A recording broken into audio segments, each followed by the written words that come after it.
Temporarily from the free coast of the Shire, this is Daryl W. Perry, host of FPP Radio News for Wednesday, October 10th, 2018. Silver is trading at $14.38 per ounce. Gold is valued at $1,189 per ounce. Zen is trading at $16, and the average price of Bitcoin is $6,612. Antiwar.com reports a flurry of Saudi airstrikes over the past 48 hours have killed a growing number of members of the Shiite Houthi movement, according to Saudi military sources, with reports putting the death toll at 79 during the period. These strikes are focused heavily on the Hodeidah province, where the last Houthi-controlled port city is Yemen's most vital aid port. Saudi airstrikes around the port have killed a large number of civilians as well as Houthis. Control over the port is vital as it supplies food to an estimated 70% of the Yemeni population. As the last Houthi port, the loss of the port would cut millions off from any food and medical aid, escalating a malnutrition problem into mass starvation. Details on who the killed Houthis are is unclear, but the strike centered on training camps close to the city, with the bodies taken to the hospitals in the area. This likely suggests that many of the slain are trainees recruited in the province to try to fend off the ongoing offensive. Zencash has changed their name to Horizon to better represent their transition from a cryptocurrency to a pioneering platform that protects consumer data. They're working towards the day when anyone will be able to build privacy-based applications on the Horizon platform and generate income from them. This will allow Horizon to bring thousands of real-life services to the community, services that provide freedom, utility, and privacy. Learn more at horizon.global and join the Horizon community, HORIZEN.global.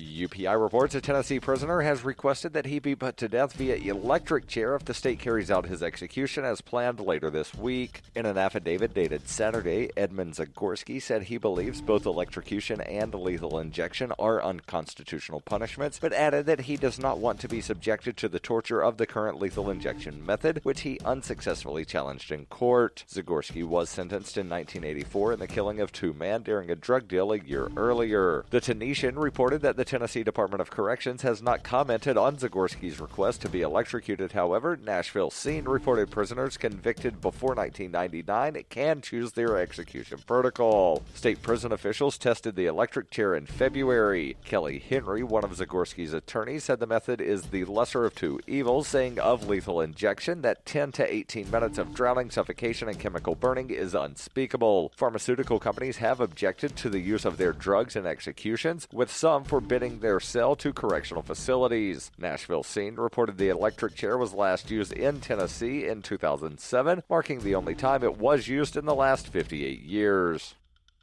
You can support FPP Radio by joining the Fans program. Fans are friends, allies, and numerous supporters. Fans help FPP afford to produce more original content. You can join the Fans program for as little as $1 per month through Patreon and get perks like ad-free versions of FPP Radio News and Peace, Love, Liberty Radio. To learn more or to join the Fans program, visit fans.fppradio.com. That's fans.fppradio.com.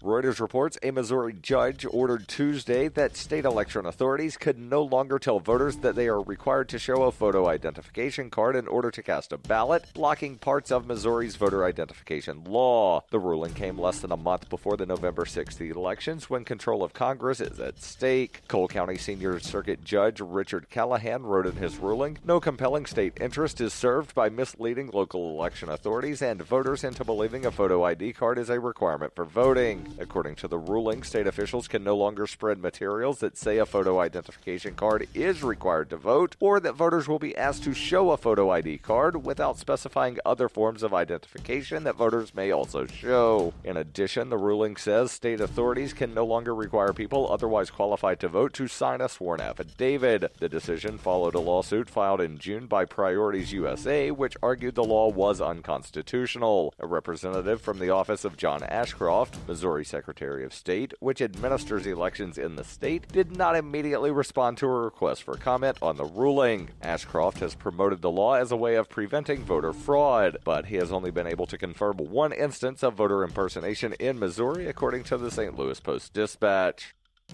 This has been FPP Radio News, online at fppradio.com.